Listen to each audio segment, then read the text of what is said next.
함께 예배하는 우리 모든 성도님들에게 하나님의 은혜와 축복이 함께하는 시간 되시기를 주님의 이름으로 축원합니다. 우리 서로 인사하겠습니다. 주의 사랑으로 사랑합니다.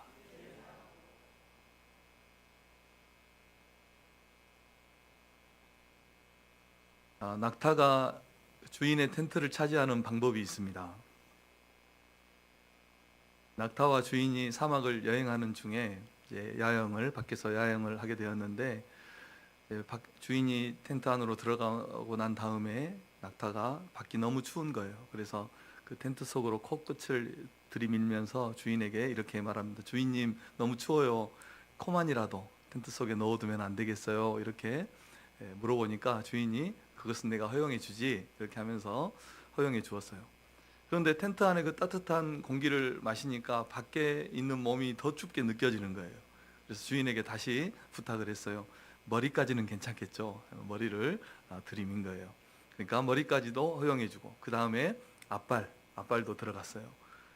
이렇게 하다 보니까 낙타가 이제 주인의 마음이 여리다는 것을 알고, 주인의 이제 그 몸통까지 밀어 우겨 넣으려고 하니까 주인이 그때 위기를 느끼고 막으려고 했지만 이미 늦었어요. 낙타가 텐트 안으로 몸까지 밀어 넣었어요. 그리고 낙타가 주인에게 이렇게 말을 합니다. 이 공간은 둘이 함께 쓰기엔 너무 좁군요.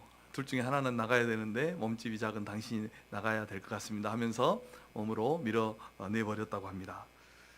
이 낙타가 텐트를 빼앗는 것은 이 마케팅이나 설득의 분야에서 한 발 들이기 작전, 전략으로 많이 쓰이는 전법입니다. 그래서 장벽이 높은 그 시장을 무턱대고 한꺼번에 들어가지 않고, 이 낙타가 꼭 코끝을 텐트 속에 집어넣듯이 발 한 발 살짝 넣으면서 처음에는 그렇게 살짝 들어가고 나중에는 그 시장을 넓혀가는 이런 전략이라고 합니다. 그리고 이 방법이 통하는 것은 왜 그러냐면 일관성의 원리 때문에 그렇습니다. 처음에 작은 요청을 들어준 사람은 나중에 또 다른 더 큰 요청을 들어줄 가능성이 높다는 것입니다. 벤자민 프랭클린은 이런 말씀을 했어요. 당신에게 호의를 베푼 사람은 앞으로도 당신에게 호의를 베풀어 줄 가능성이 많다. 그러니까 쉽게 말하면 우리에게 잘해준 사람은 앞으로도 계속 잘해줄 가능성이 높은 사람이에요. 못해준 사람은 못해줄 가능성이 여전히 높아요. 그리고 우리가 잘 대해주는 사람이 있잖아요. 지금까지 잘 대해주는 사람은 앞으로도 잘 대해줄 가능성이 많다는 것입니다. 그런데 문제는 사람이 이렇게 좋은 호의를 계속 받다 보면 그것이 당연한 줄 알아요, 사람은. 그래서 잘 대해주다 못해주면 더 괘씸하게 여기고, 관계가 더 깨어지는 이런 경우가 더 많죠. 거리에서 이제 호떡 장사를 하는 아주머니가 있었는데, 장사를 하고 있는데 그 가게 앞으로 한 노신사가 지나가더니 호떡이 얼마냐고 물어봤어요. 1,000원입니다. 이렇게 말을 해주니까 빙그레 웃으면서 1,000원을 놓고 가는 거예요. 호떡을 가져가라고 뒤에서 말해도 그냥 괜찮습니다 하면서 지나가는 거예요. 그 다음 날도 일주일이 지나도 한 달이 지나도 두 달이 지나도록 계속 그렇게 매일 그렇게 하는 겁니다. 그리고 또 다음에 겨울이 왔어요. 겨울이 와서 여전히 그 노신사가 그 앞을 지나가더니 빙그레 웃으면서 1,000원을 딱 놓고 가는 거예요. 그러니까 이 아주머니가 청청걸음으로 따라가서 머뭇거리면서 이렇게 말을 했어요. 저 호떡값이 2,000원으로 올랐습니다. 이렇게 말을 했대요. 우리가 받고 누리고 사는 것이 참 많아지면서 한 가지 놓쳐버리는 것이 있는데, 그것이 오늘 우리의 주제인 이 감사이지 않을까 우리가 생각을 해봅니다. 오늘 4절 말씀은 이렇게 말씀을 하고 있어요. 오늘 4절 한 절 중심으로 좀 살펴보고자 합니다. 하나님께서 지으신 모든 것이 선함에 감사함으로 받으면 버릴 것이 없다. 이렇게 말씀을 했습니다.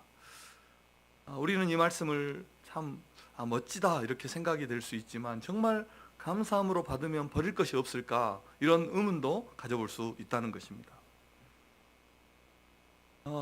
정말 좋은 말씀 같지만, 감사함으로 받으면 버릴 것이 없습니다, 좋은 말 같지만 세상은 그렇게 공평하지 않다는 생각도 듭니다. 세상은 불평등하고 불공정합니다. 빈부의 격차는 갈수록 심해지고, 그리고 힘의 논리가 여전히 세계를 지배하고 있습니다. 자기의 이익이라면 혹은 자국의 이익이라면 전쟁도 불사하고, 다른 나라는 사람들이 죽어나가고 있는데 전부 나라들은 어떻게 계산기를 들고 우리에게 무엇이 이익일까 계산기를 두드리고 있는 것입니다. 누군가의 인생은 말로 다할 수 없이 슬프고 처절하고 아픕니다. 감사할 수 없을 것 같은 그런 사람도 너무너무 많이 있습니다. 심지어 교회 안에서도. 우리의 인생은 어떻습니까? 하나님께서 나에게 이 삶을 나에게 주셨다면 과연 내 삶은 정말 하나님이 주신 최선이었을까? 내 삶은. 저의 아내는 저에게 옷을 사주면서 늘 하는 말이 있어요. 키가 5cm만 컸으면 이런 말을 늘 해요. 우리가 다 이런 아쉬움 하나씩은 다 가지고 살고 있지 않습니까? 그때 내가 조금만 더 노력했더라면,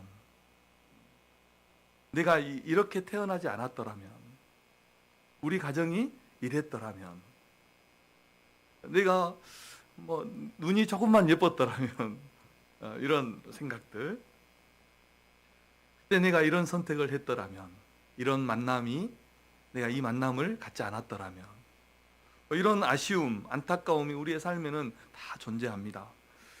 그래서 오늘 말씀처럼 내가 나의 삶을 오롯이 감사로 받아들일 수 있을까? 이것을 우리가 한번 심각하게 또 깊이 생각해 봐야 하지 않을까? 그런 문제이지 않을까라는 생각을 가져봅니다. 감사하며 삽시다. 이렇게 오늘 제목을 정했는데 4절 말씀을 다시 한번 읽어보겠습니다. 4절 말씀입니다. 시작. 하나님께서 지으신 모든 것이 선함에 감사함으로 받으면 버릴 것이 없나니. 아멘. 이 말씀의 1차적인 뜻은 음식에 관한 내용입니다. 그 당시에 결혼이나 이 음식을 먹는 이런 문제에 있어서 아주 심각한 제재를 가하고 금욕주의적인 가르침을 가르친 이런 사상들이 있어요. 유대교 분파에서는 에세네파가 있었고, 기독교 내부의 이단에서는 영지주의가 있었어요. 그래서 이 사람들이 극단으로 치달았는데, 결혼도 금하고 금욕해야 된다. 우리 육신은 약하기 때문에 금욕해야 된다. 결혼도 금해야 된다. 먹는 것도 절제해야 된다. 그래서 상당히 많은 것들을 제재하고 금했는데, 바울은 그들에게 대해서 이렇게 말씀을 하죠. 하나님께서 만드신 모든 음식이 다 선한 것이기 때문에 감사함으로 받아서 먹으면 버릴 것이 없다. 이런 의미로 지금 말씀을 하고 있는 것입니다. 어떻게 보면 일반적인 사람들의 입장에서 보면 교회 다니는 사람은 참 재미없을 것 같아요. 하지 않아야 될 것도 많고 하라는 것도 많고, 그렇습니다. 예배도 드려야 되고 기도도 해야 되고 봉사도 해야 되고, 또 술도 마시지 않고, 이것은 아주 큰 리스크죠. 술도 마시지 말라 하는 것 같고, 그리고 한 번쯤 가족이나 또 동기 모임이나 이런 데서 여행을 가려고 치면은 주일도 지켜야 된대요. 그래서 참 불편한 게 여간 많지 않습니다. 그런데 바울은 이렇게 말씀했습니다. 음식이나 결혼은 성에 관한 겁니다. 심각하게 금욕을 했죠. 그래서 바울은 이 결혼이나 식물을 먹는 일에 있어서 그것은 다 하나님께서 사람들에게 주신 것이고 감사로 받아서 즐기도록 허락된 것이다. 이렇게 말씀을 하고 있는 것입니다. 이것은 음식이나 결혼에만 해당되는 것이 아니라 우리의 삶의 모든 영역에 해당되는 그런 말씀이죠. 확대해서 우리가 해석할 수 있다는 것입니다. 그래서 하나님께서 우리에게 허락하신 것이라면 그 허락하신 범위 안에서 우리는 얼마든지 자유를 누릴 수 있고, 하나님이 주신 그 안에서 즐겁고 기쁘게 살아갈 수 있을 뿐만 아니라 우리의 삶의 그 풍성함을 마음껏 누리면서 살 수 있다는 것입니다. 그것이 다만 너무 방탕함으로 흘러가지 않고 너무 금욕주의로 가지 않도록 하는 그 범위 안에서 하나님이 주신 그 자유와 풍요로움을 마음껏 누릴 수 있다는 것입니다. 이렇게 말씀드릴 수 있습니다. 우리가 감사함으로 받아들이면 하나님께서 우리에게 주신 모든 것은 다 선한 것이기 때문에 감사한 것이다. 버릴 것이 없다는 것입니다. 그래서 우리가 감사하며 살아야 한다는 것입니다. 조금 세분해서 말씀을 드리겠습니다. 첫 번째로 우리가 왜 감사해야 됩니까? 하나님께서 지으신 모든 것이 선하기 때문입니다. 하나님께서 우리에게 주신 것은 다 좋은 것이기 때문이다, 이 말씀입니다. 4절 초반절은 이렇게 말씀했습니다. 하나님께서 지으신 모든 것이 선하매.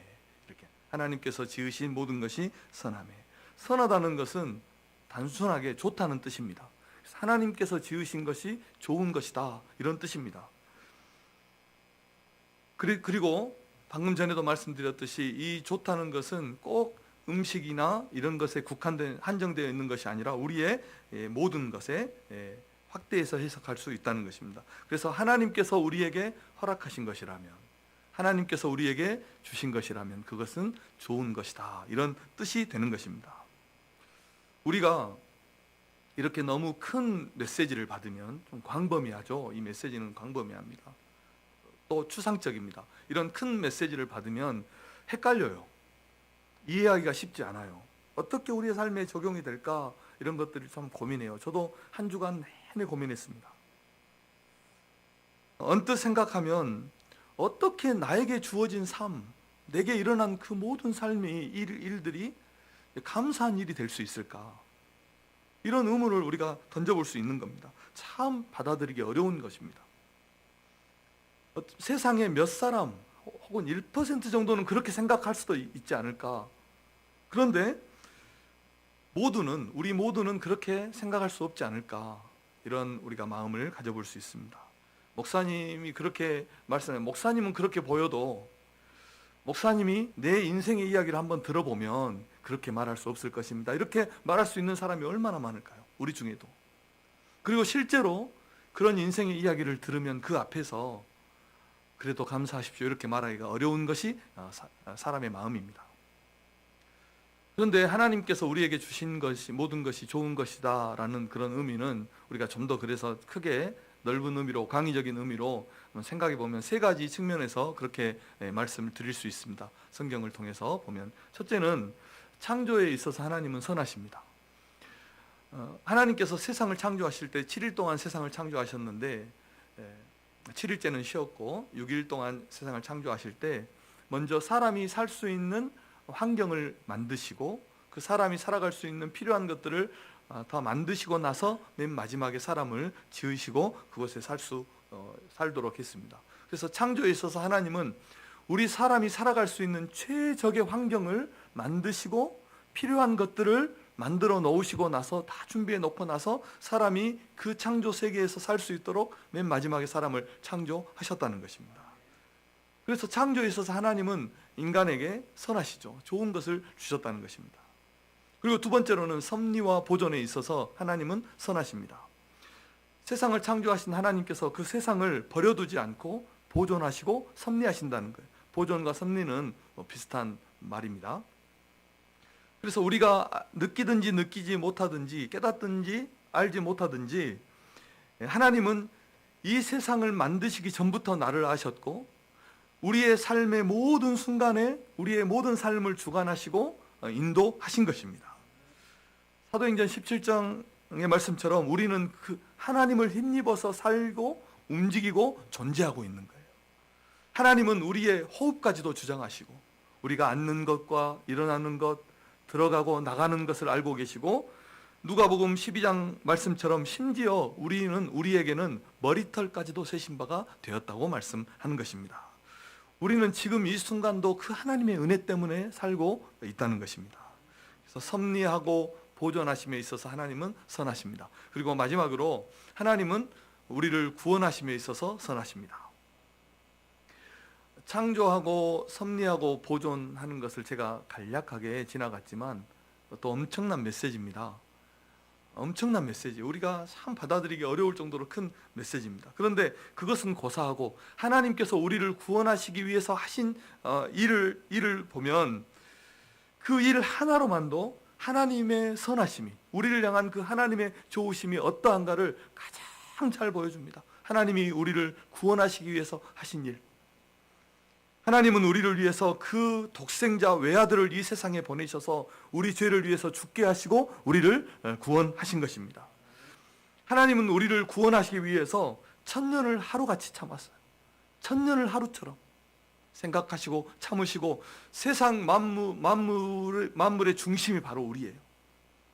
세상 모든 만물을 움직이시고 우리를 구원하시기 위해서 세상에 이 많은 사람들 중에서 콕 집어서 우리를 하나님의 자녀로 부르시고 그래서 우리가 이 자리에 있는 것을 믿으시기를 주님의 이름으로 축원합니다.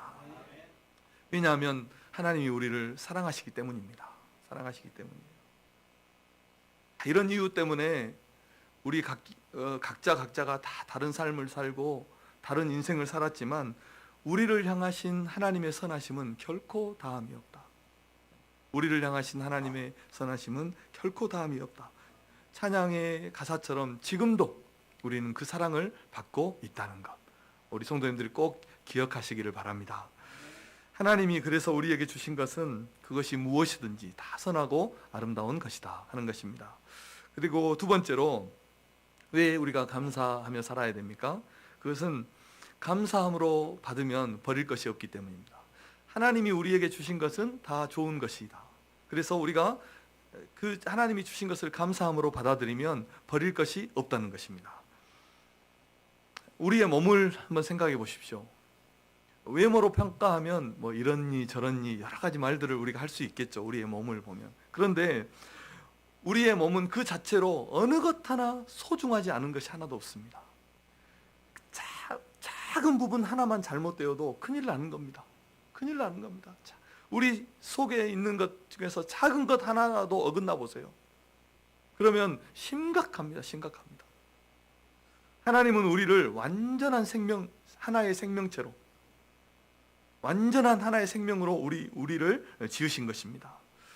의사들은 인간의 몸을 해부하고 최고의 학자들은 인간의 몸을 뭐라고 말합니까? 소우주라고 말한답니다. 그만큼 정밀하고 세밀하고 어느 누구도 만들 수 없는 그런 존재가 바로 우리의 몸이에요. 그래서 나를 향한 하나님의 선하심은 우리의 몸을 통해서 가장 잘 드러났다고 볼 수 있는 것입니다. 우리는 이런 몸을 가지고 있는 것입니다. 우리 옆 사람이 그렇게 한번 축복할까요? 당신은 하나님의 최고의 작품입니다.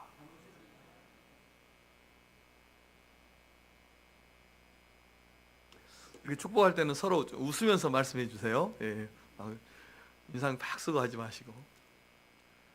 그래서 우리가 이 몸을 가지고 있다는 것은 정말 하나님의 놀라운 은혜입니다. 기적입니다. 예. 그리고 우리가 하나님께 받은 것들을 한번 생각해 보십시오. 두고 보기에도 아까운 너무너무 소중한 것들이 우리 주위에는 널려 있습니다. 널려 있습니다.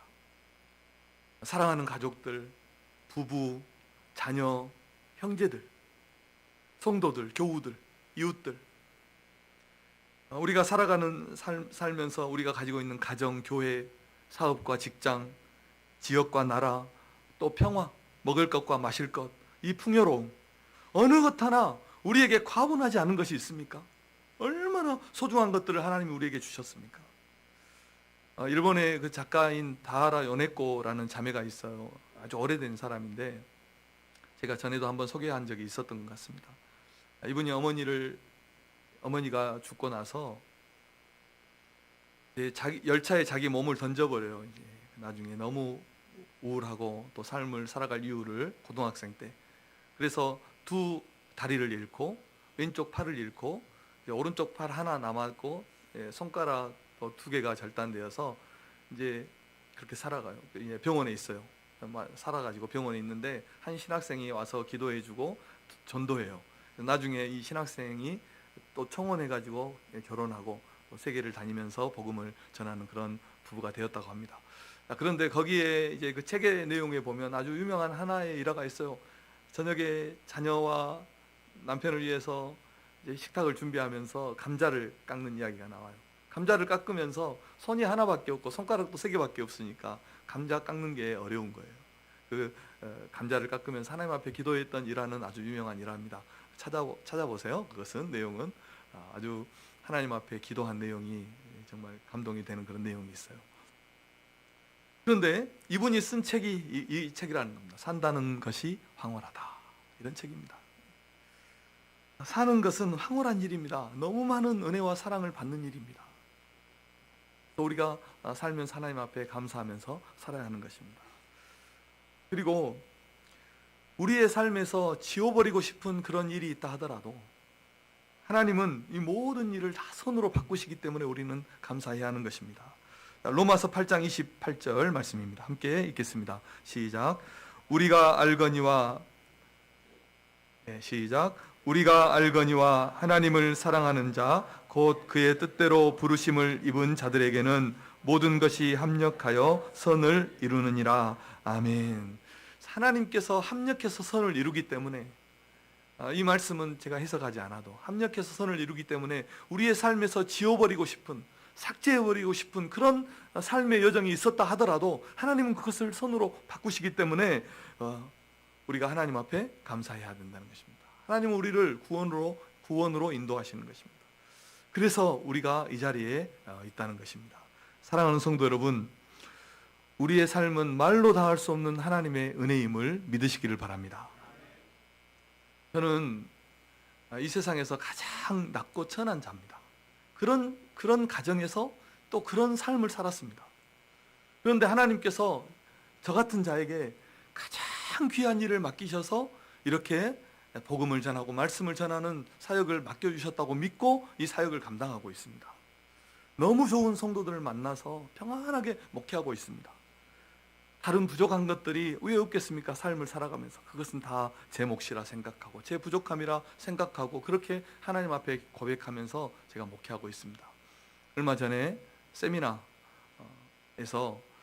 이제 그 강사 목사님이 강의하시기 전에 갑자기 이렇게 한 가지를, 목사님들 뭐 몇 분 없었는데 이렇게 질문을 하는 거예요. 목회하면서 사역하면서 가장 감사한 일 한 가지씩 나누고 자기가 강의를 하겠대요. 그래서 갑자기 이렇게 시키니까 그러면 뭐가 나오죠? 평상시에 생각하고 있던 것, 뭐 또 진심이 나오죠. 갑자기 준비하면 좀 약간 거짓도 들어가고 그러는데 갑자기 시키면 진실이 나옵니다. 그래서 제가 제 차례가 와서 제가 이렇게 고백했습니다. 너무나 부족한데, 목회자로서 너무나 부족한데 지금 9년 동안 사역했는데, 첫째는 하나님이 참아주시고 둘째는 우리 성도들이 참아주어서 제가 이렇게 9년 동안 목회 잘하고 평안한 가운데 살고 있습니다. 이렇게 고백을 했습니다. 자, 사랑하는 성도 여러분, 우리가 마지막 날 주님 앞에 섰을 때 우리의 모든 순간, 우리의 모든 삶이 버릴 것이 하나도 없는 그런 하나님의 인도하심이었다는 것을 그날에 우리가 깨닫게 될 것입니다. 그러므로 성도 여러분, 우리가 만나고 우리가 관계하는 모든 사람, 우리가 살아가는 이 모든 삶을 하나님이 주신 선물로 받아들이고 하나님께 감사하는 성도님들 되시기를 주님의 이름으로 축원합니다. 마지막으로, 그러면 우리가 어떻게 감사해야 할까요? 모든 것에 감사하자, 모든 일에 감사하자는 것입니다. 감사함으로 받으면 버릴 것이 없다고 말씀을 했습니다. 그러면 우리는 우리의 삶의 모든 순간을, 우리의 삶에 주어지는 모든 일을 감사함으로 받아야 하겠다는 것입니다. 제가 3가지 권면 드릴게요. 관계에 있어서 감사하십시오. 우리가 살아가면서 많은 관계를 맺고 있잖아요. 그 관계에 있어서 감사하자는 것입니다. 사람이 행복하고 불행한 대부분은 관계에서 온다고 합니다. 관계가 행복하면 행복해요. 조금 부족해도, 관계가 행복하면 좀 부족하고 어려움이 있어도 행복합니다. 그런데 관계가 행복하지 않으면, 관계가 깨어져 버리면 불행합니다. 많은 것을 가졌어도 불행합니다. 늘 싸우고 불행합니다. 가정과 교회에서 또 이웃과의 관계에서 서로 감사하면서 그렇게 우리는 살아가야 됩니다.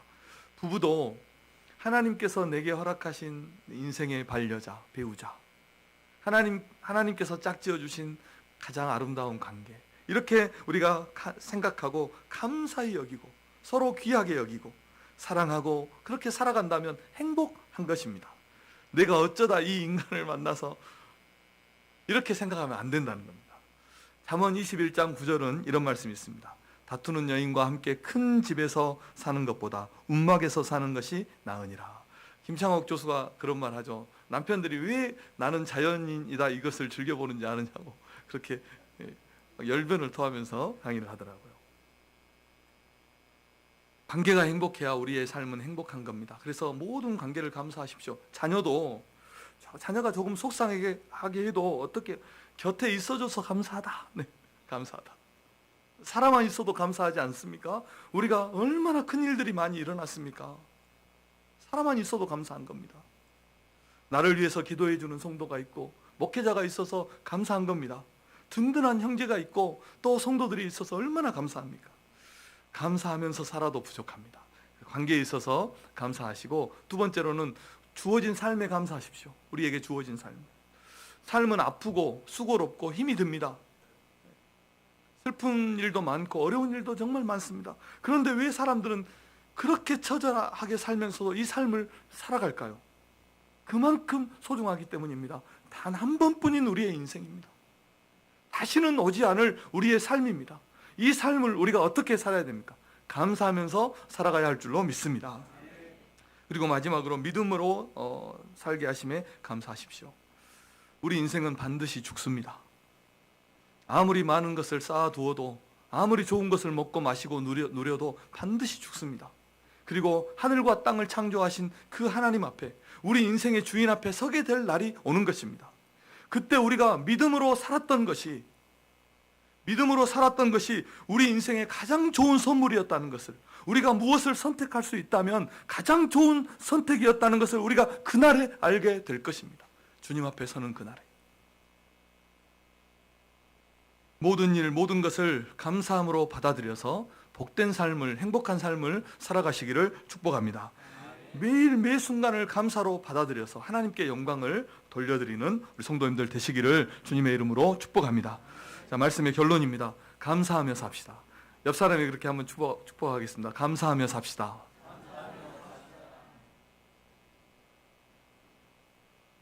우리에게 주신 모든 것은 선한 것입니다. 좋은 것입니다. 감사함으로 받아들이면 버릴 것이 하나도 없는 것입니다. 그러므로 우리는 우리에게 주어진 모든 삶을 감사함으로 받아야 하겠습니다. 감사하는 가장 좋은 방법을 또 알려드릴게요. 감사하는 가장 좋은 방법 3가지 알려드릴 테니까 다 기억하지 않아도 돼요. 감사만 하면 됩니다. 첫째는요, 감사거리를 쓰는 겁니다. 기록. 하루에 한 문장이라도 감사할 일을 쓰는 겁니다. 유명한 방법이죠. 일기를 쓰면 더 좋고요. 미국 심리학회에서 연구한 것이 있는데, 여러 그룹들을 연구했는데 3번째 그룹에 감사할 일을 쓰도록 했는데, 그 결과를 보니까 그 감사한 일을 썼던 그룹이 전반적으로 삶에 대한 만족감이 더 많이 느꼈고, 앞으로 다가올 일들에 대해서도 낙관적인 기대를 가졌다고 합니다.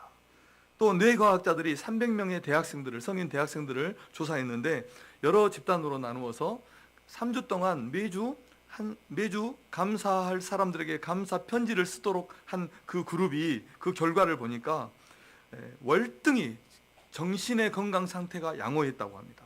삶의 만족도가 높아졌고, 불안이나 우울감이 현격하게 줄어들었고, 특히 관계가 좋아졌고, 삶을 대처하는 대처 능력이 향상되었다고 합니다. 그럴 수밖에 없겠죠.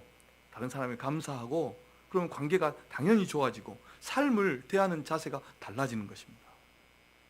심리적인 어려움까지 감사가 좋게 만들었다는 것입니다. 한 조사에 의하면 감사 수준이 높은 사람일수록 두통이나 소화기 계통의 문제가 발생이 적었고 수면 장애도 적었다고 합니다. 또 다른 조사에서는 감사 수준이 높은 사람이 어지러움증, 복통, 콧물, 신체 불안, 불편, 이런 증상들이 낮아졌다고 합니다. 심지어 특정 대상을, 이 심혈관계에 문제가 있는 이런 사람들을 8주 동안 감사 일기를 쓰게 했대요. 그 사람들 중에서. 그래서 현격하게 염증 수치가 줄어들었다고 합니다. 요즘은 워낙 의학이 발달해서 암 수치가 어느 정도인지, 간 수치가 어느 정도인지 나오잖아요. 현격하게 수치가 줄어들었다고 합니다. 감사의 수치가 높은 사람들은 심질환, 심장병, 심정지정도, 당뇨, 신장질환, 각종 암, 사망과 관련 있는 이런 적혈구 내 단백질, 헤모글로빈 수치가 현격하게 낮다는 것이 증명됐습니다. 제가 이 말을 더듬을 때는 성령 충만하거나 피곤할 때 그렇습니다. 그러니까 이처럼 몸의 건강과 정신의 건강은 밀접하게 연관이 되어 있다는 것입니다. 그래서 감사가 우리의 신체에도 영향을 미치고 마음에도 영향을 미치고 이 건강에도 아주 지대한 영향을 미친다는 이런 증거들이 날로 쌓여지고 있어요. 학적으로, 의학적으로. 감사책을 제가 이번 한 주간 몇 권이나 봤어요. 빠르게 봤어요. 또 다운받아서 보고. 책들이 이런 자료가 너무 많아서 쓸 수 없을 만큼 너무 많아요. 쓸 수 없을 만큼. 그래서 우리가 어떻게 해야 됩니까? 범사의 모든 일에 감사해야 되는 것입니다. 좋은 약은 우리가 어떻게 합니까? 써도 먹잖아요. 좋은 약은 억지로라도 먹는 것입니다. 그래서 감사를 한 줄이라도, 하루에 한 줄이라도 써보십시오. 그리고 두 번째로는 감사를 말로 표현해야 됩니다. 소리내어서 감사를 표현할 때 효과가 더 높았다고 합니다. 컸다고 합니다. 고마운 대상에게 실제로 고맙습니다, 감사합니다 이렇게 말할 때 더 긍정적인 효과가 나왔습니다. 듣는 사람도 참 기분이 좋아지지만 이 감사의 효과는 말하는 사람이 더 효과가 더 높다고 합니다. 말하는 사람. 다른 사람에게 감사를 표현하고 나서 하루 종일 그 감동을 가지고 있는 이런 효과들이 나왔다고 합니다. 그래서 감사하면 어떻습니까? 누이 좋고 매부 좋은 것입니다. 그리고 마지막으로 끈기 있게 감사하라는 것입니다. 감사 일기를 꾸준히 쓸수록 더 감정이 좋아졌다고 합니다. 감사를 계속하면서 감사의 태도도 달라지는 겁니다. 처음에는 감사 안 하다가 감사하려면 입이 잘 안 떨어져요. 감사합니다 이렇게 벌벌 떨면서 그렇게 하지만 계속 하다 보면 그것이 몸에 배이고 입술에 배인 언어가 되는 것입니다. 감사를 계속하면서 자신을 보는 눈도 달라지고 타인과 세상을 감사의 눈으로 보는 것입니다. 감사의 눈으로. 소망을 이루어주는 감사의 힘이라는 책을 제가 또 이번 주에도 읽었는데, 그 책을 읽으면서 하나의 문장이 제 시선을 딱 사로잡았는데 그게 어떤 문장이냐면 내가 날아서 고마워. 내가 날아서 고마워. 한번 자기에게 한번 그렇게 속삭여 주세요. 내가 날아서 고마워. 감사를 향한 감사는 나를 향한 가장 좋은 선물입니다. 그래서 우리 성도님들이 감사하며 사시기를 주님의 이름으로 축원합니다. 기도하겠습니다. 하나님 감사합니다. 단 한 번뿐인 우리의 삶을 감사하며 살게 하옵소서. 슬픈 일, 아픈 일, 힘든 일이 많지만 모든 일을 감사로 받아들일 수 있는 믿음과 지혜와 용기를 주시옵소서. 없는 것, 부족한 것 바라보지 않고 하나님을 바라보며 하나님께서 주신 은혜를 헤아리며 항상 감사하는 삶을 살아가게 하여 주시옵소서. 예수님의 이름으로 기도드립니다. 아멘. 우리 결단 찬양, 은혜 함께 찬양 드리겠습니다.